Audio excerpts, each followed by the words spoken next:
لا يؤمنون حتى يحكموك فيما شجر بينهم ثم لا يجدوا في أنفسهم حرجا مما قضيت ويسلموا تسليما صدق الله العظيم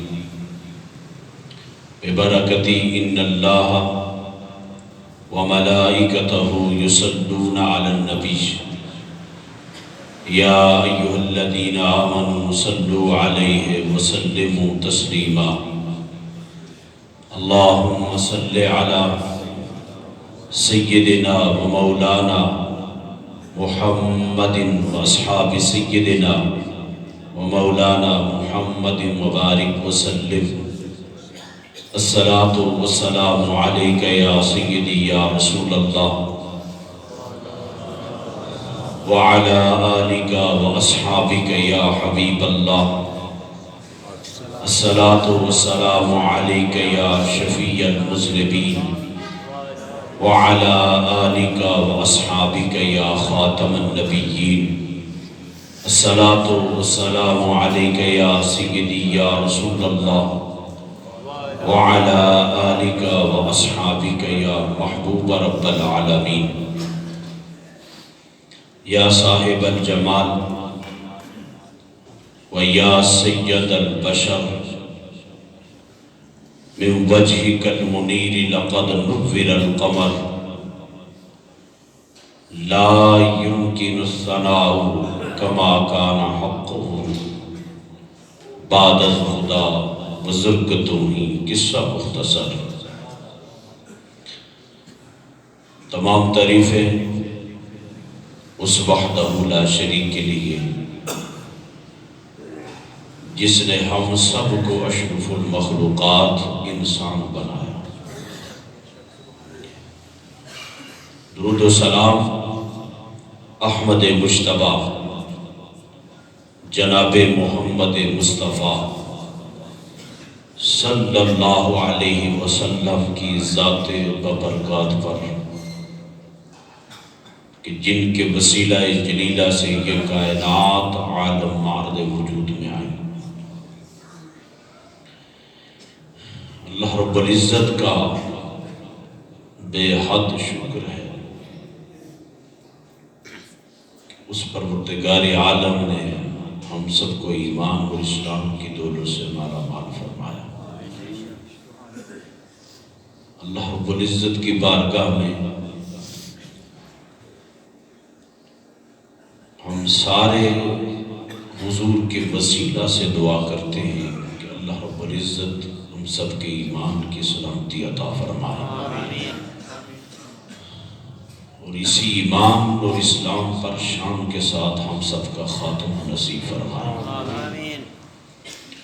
قرآن مجید فرقان حمید میں ایک آیہ کریم تلاوت کرنے کے شرف حاصل کیا. اللہ رب العزت یہاں اپنے محبوب کا تعلق اور اپنا تعارف محبوب کے ذریعے کروا رہا ہے. ارشاد ہوتا ہے فلا وربک محبوب مجھے آپ کے رب ہونے کی قسم ہے.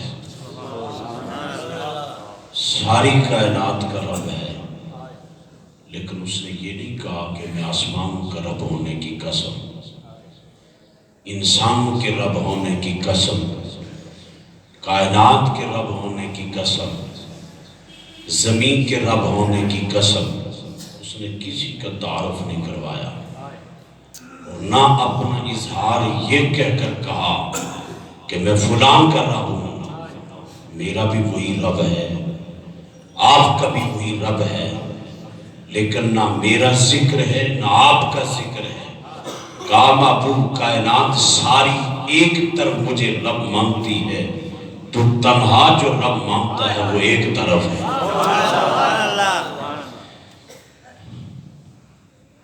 اللہ اکبر اللہ اکبر کیا شان ہے.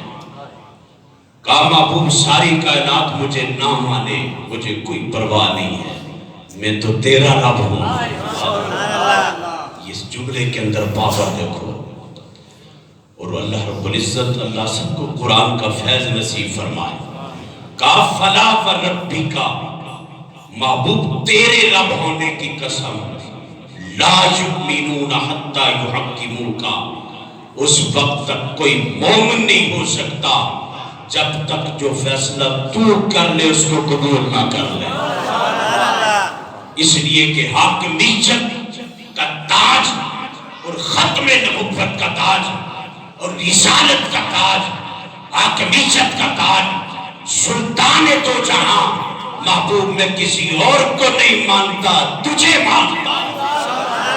ساری کائنات ایک طرف ہے، ساری کائنات کی حاکمیت ایک طرف ہے، کوئی اپنے آپ کو کتنا بڑا حاکم کیوں نہیں مانتا، محبوب مجھے اس کی پرواہ نہیں ہے۔ ہاں مومن وہ ہوگا جو فیصلہ تو کر چکا ہے اس کو جان سے بھی تسلیم کرے، ایمان سے بھی تسلیم کرے گا۔ جو جو تیرے فیصلے پر تیری حاکمیت کو قبول کرتا جائے گا میں ایمان کا سرٹیفکیٹ دیتا جاؤں گا۔ یہ اس کی شان ہے، یہ اس کا حکم ہے۔ اور پھر اس نے کتنا تعارف کرواتے ہوئے سیدنا صدیق اکبر رضی اللہ تعالیٰ عنہ، کامل ایمان والے، کسی نے آپ سے پوچھا کہ صدیق اکبر خدا کو رب مانتا ہے، براہ راست مانتا ہے یا کیسے مانتا ہے؟ کہا میں رب کو نہیں جانتا۔ کون کہہ رہا ہے؟ صدیق اکبر کہہ رہا، فرمایا میں رب کو نہیں جانتا، نہ جانتا تھا۔ 40 سال کعبے کی دیوار کے سائے میں زندگی گزاری ہے، مجھے کعبے نے نہیں کہا کہ چھوڑو رب کو مان، نہ رب نے میری طرف کو پیغام بھیجا کہ مجھے مان۔ فرمایا 40 سال کعبے کے دیوار کے سائے میں رہا، مجھے رب کا پتہ نہیں تھا۔ اگر رب کا تعارف کروایا ہے تو کملی والے نے کروایا، رب کو بھی حضور کے کہنے پر مانا ہے۔ میں رب کو نہیں جانتا تھا، فرمایا اگر 40 سال میں نے گزارے مجھے خبر نہیں تھی کہ رب کہاں ہے، اس کا تعارف کیا ہے، اس کی حاکمیت کیا ہے، وہ بے نیاز ہے، وہ لم یلد ولم یولد ہے، وہ مکان سے خالی ہے۔ آئے ہائے آپ مکانوں خالی ہویا، اس تو کوئی مکان خالی، اس کا مکان نہیں ہے، لیکن کوئی مکان ایسا نہیں ہے جہاں اس کا ڈیرا نہ ہو۔ توجہ کرنا جی، حضرت مجدد پاک مجدد الفسانی شیخ سرہندی رحمت اللہ تعالی علیہ، آپ سے کسی نے پوچھا مجدد پاک مجھے یہ بتاؤ آپ نے رب کو کیسے مانا؟ کہا میں رب کو نہیں جانتا، بس کملی والے نے کہا ہے مان لیا۔ رب نے کیا کہا؟ محبوب تیرا ذکر میں کروں گا، تیری نعتیں میں پڑھاؤں گا، تیرے جلسے میں کرواؤں گا، تیری شانیں میں بناؤں گا، تجھے بلندی میں عطا کروں گا، تجھے عزت میں عطا کروں گا۔ محبوب تیرا ذکر میں کروں گا، بس تو ایک کام کرنا، میری توحید کا جام تو نے پینا ہے، آکے دنیا کو پھیلانا تیرا کام ہے، تیرا ذکر کرنا میرا کام۔ محبوب بس اتنی بات ہے، کہا جو جو تیرے کہنے پر ایمان لاتا جائے گا، جو تیری زبان کر کہنے پر ایمان لاتا جائے گا۔ آج میں نے جو آیت پڑھی ہے ایک بادشاہ کا، ایک سلطان کا ذکر کروں گا کہ کیسے لوگوں نے حضور کو مانا، کیسے حضور کی ذات پر اپنے آپ کو قربان کر دیا، پھر رب نے انہیں شانیں کیا عطا کی۔ سلطان نور الدین زنگی رحمت اللہ تعالی علیہ دمشق کے رہنے والے ہیں، سلطان ہیں، بادشاہ نہیں ہے۔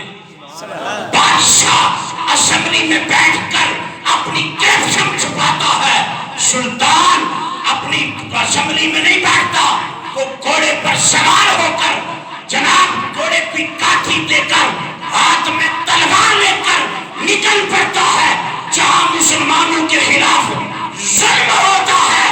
سلطان اس کا کلامہ کرتا ہے، اسے بادشاہ نہیں کہتے، اسے سلطان کہتے۔ سلطان اور بادشاہ میں فرق ہے۔ بادشاہ اسمبلی میں بیٹھتا ہے وہ ڈرپوک ہوتا ہے، وہ منافق ہوتا ہے، اور سلطان ڈرپوک نہیں ہوتا، دلیر ہوتا ہے۔ یہ فرق ہے۔ سلطان نور الدین زنگی رحمت اللہ تعالی علیہ، آپ نے توجہ سے بات سماعت فرمانی ہے، دمشق کی اپنی اس محل میں جو جگہ تھی وہاں بیٹھا ہے، اور یہ خالی سلطان نہیں تھا، محدث تھا، عالم تھا۔ یہاں تو ہمارے جو بیٹھے انہیں تو سورہ اخلاص شریف بھی نہیں آتی نا، بے غیرت ہے یہ، ان کے اندر ایمان کی حیا نہیں ہے۔ اگر ہوتی تو آج یہ فلسطین کے ساتھ کھڑے ہوتے، امریکہ کے ساتھ کھڑے نہ ہوتے۔ یہ کہ ایمان کی طاقت ہی نہیں ہے، یہ بے غیرت بے عیش ہے۔ سلطان نور الدین زنگی نماز عشاء پڑھی اور نماز تہجد پڑھے۔ کبھی کسی نے، میں نے تو نہیں زندگی میں دیکھا کہ کسی جامع مسجد میں شہباز شریف نے جمعہ بھی پڑھا، میں نے نہیں سنا ہے، لیکن ہاں اتنی بات ہے جو ہمارے سلطان تھے وہ نمازی بھی تھے، غازی بھی تھے، حاجی بھی تھے، جہادی بھی تھے۔ سلطان نور الدین زنگی رحمت اللہ تعالی علیہ تہجد پڑھنے کے بعد اونگ لگ گئی، آنکھ لگ گئی نا، تو حضور تشریف لے آئے، مقدر چاہ گیا، حضور تشریف لے آئے تو حضور نے خواب میں فرمایا، سلطان نور الدین زنگی، عرض کی حضور، فرمایا دو بندے ہیں ہمیں تکلیف دے رہے ہیں، ان سے ہمیں بچایا جائے، ہماری حفاظت کی جائے۔ آنکھ کھلی نہ تو پریشان ہے، سوچتا ہے پتہ نہیں خواب ہے کیا حقیقت ہے، کہاں مدینہ شریف، کہاں دمشق۔ وہ جب کرم کرتے ہیں تو کتنا نوازتے ہیں۔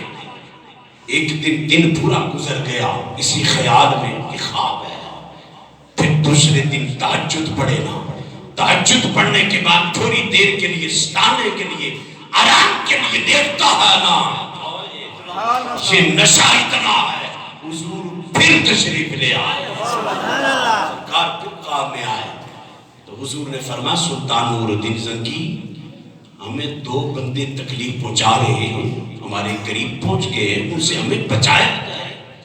پھر اٹھا، پھر سوچتا ہے پورا دن، خواب ہے، کہاں مدینہ شریف، کہاں میں، اور مجھ جیسے گناہگار کو بلایا جا رہا ہے۔ دن گزر گیا، پھر رات آئی، پھر نماز عشاء پڑھی، پھر تہجد پڑھے، پھر لیٹا، حضور پھر آئے۔ یہ کہاں سے چڑھاؤ کیا جاتا ہے؟ سلطان نور الدین زنگی کے خواب میں فرمایا اٹھو نا اور ہماری مدد کے لیے پہنچو نا۔ اب مدد کرنا شرک ہوتا تو سرکار سلطان نور الدین زنگی کو نہ کہتے۔ اب یہ بات ہے، بندہ مدد کرتا ہے، حقیقت میں وہ مدد رب کی ہوتی ہے۔ رب براہ راست خود نہیں آتا، وہ کبھی کسی کو چنتا ہے، کبھی کسی کو چنتا ہے، کبھی کسی کو چنتا ہے۔ یہ میرا اور تیرا مقدر ہوتا ہے۔ اگر مجھے رب دین کا کام لے رہا ہے، اس میں میرا کمال نہیں ہے، یہ رب کی عطا ہے۔ جو کرنا جی، اٹھا، 15 بندے ساتھ لیے مدینہ شریف پہنچا۔ وہاں جب پہنچا تو لوگوں نے، ظاہر بادشاہ سلطان تھا، جانتی تھی دنیا، لوگ اکٹھے ہو گئے۔ اس نے کہا یہاں مجھے پروٹوکول نہیں دینا ہے، اس لیے یہاں سلطان بن کے نہیں آیا، گدا بن کے آیا، یہاں غلام بن کے آیا ہوں، فقیر بن کے آیا ہوں۔ بیٹھا، لوگ اکٹھے ہوئے، کہا خیر ہے، کہا ایک کام ہے، کسی کو بتایا نہیں، کہا میری ایک خواہش ہے، جو مدینے کے اطراف اکناف کے جتنے لوگ ہیں، امیر ہے یا غریب، چھوٹا ہے یا بڑا، سب کو بلایا جائے، میں ان کی خدمت کرنا چاہتا ہوں۔ راز صاحب نے کیا، سب کو بلایا گیا، خود کپڑے اس نے خریدے، ہر ایک بندے کو ایک ایک جوڑا خود پیش کر رہا ہے، خود حضرت بیگ جان علیہ غلام نال ہونے اتھے جاوے کی پروٹوکول تو اتھے جا کے جناب اپنے آپ میں دسنین امیا کیا ہے مارے تیری شکل مصطفیٰ دی بارکہ بھی جان آلی اتھے بادشاہ نہ بنیا کر گدا بنیا کر، اس لیے کہ جو سلطان سلطان بنتا ہے مصطفیٰ کے نالین کی خاک سے بنتا ہے. توجہ کرنا جی. نور الدین زنگی جب سب کو دیا نا تو کہا سارے آگے. اب ان سنیا جی سارے آگے. کہا پھر تو سوچو سب آگے. کہا جی کوئی نہیں بچا. ایک دن گزرا نا تو کسی نے پوچھا خیر ہے آپ کبھی ادھر کبھی ادھر کوئی تھوڑے سے پریشان ہیں مارے پھرتے وجہ کیا؟ کہا ایک کام ہے. کہا مجھے شک ہے کہ کوئی دو رہ گئے ہیں. حضور نے خواب میں شکلیں بھی بتائی تھی. چہرہ سرخ ہے آنکھیں بھی نیلی ہیں. کہا وہ دو شخص جو مجھے تکلیف پہنچا رہے ہیں. کہا کوئی رہ تو نہیں کیا؟ کہا نہیں دو ہیں بس اللہ اللہ کرتے ہیں اللہ اللہ کرتے ہیں نمازیں پڑھتے ہیں وہ نہ کسی سے بات کرتے نہ کسی سے. کہا نہیں انہی سے تو ملنا ہے.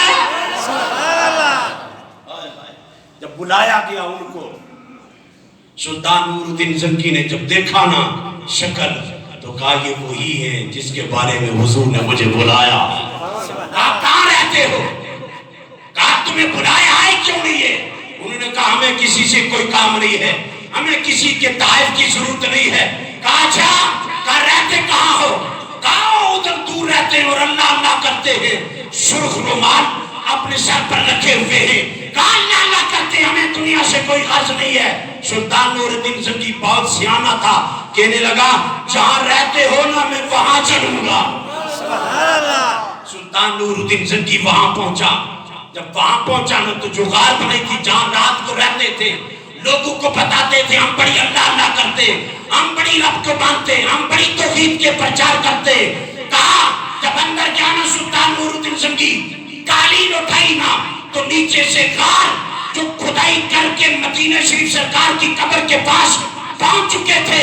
سلطان نور الدین زنگی نے اسی وقت چہرہ لال ہو گیا تلوار ہاتھ میں تھی. یہ بادشاہ نہیں تھا سلطان وقت تھا. جو کرنا جی اسی وقت تلوار اٹھائی دونوں کی گردن کو اڑا کے رکھ دیا. کہا تم ہو جو مصطفیٰ کو تکلیف دیتے ہو میرے ہوتے ہوئے. اسی وقت کیا کیا سلطان نور الدین زنگی نے آج تک چاروں طرف سے شیشے کی بڑا کر شیشہ پلا کر اس نے دیوار پانی تک بنائی ہے اور کہا حضور یہ آپ کی بندہ پروری ہے یہ آپ کی کرم نوازی ہے مجھ جیسے گناہگار کو اپنی حفاظت کے لیے چنا ہے.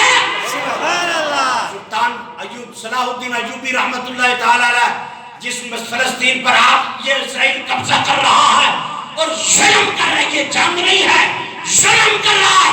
کاش کے سلطان صلاح الدین ایوبی ہوتا کاش سلطان نور الدین زنگی ہوتا. ایک مرتبہ مسجد اقصی میں داخل ہوا کہنے لگا اوہ یہودیوں اس کا قبضہ چھوڑ دو اس لیے کہ امریکہ کا غلام نہیں آیا مصطفیٰ کا غلام آیا ہے. یہ وہ لوگ ہیں جو حضور کی بارگاہ میں منظور نظر المقبول ہوتے ہیں. ہم یہی دعا کریں گے اللہ کرے ہمیں بھی سلطان صلاح الدین ایوبی جیسا کوئی محدث العالم نصیب ہو جائے. وآخر دعوانا ان الحمدللہ رب العالمین.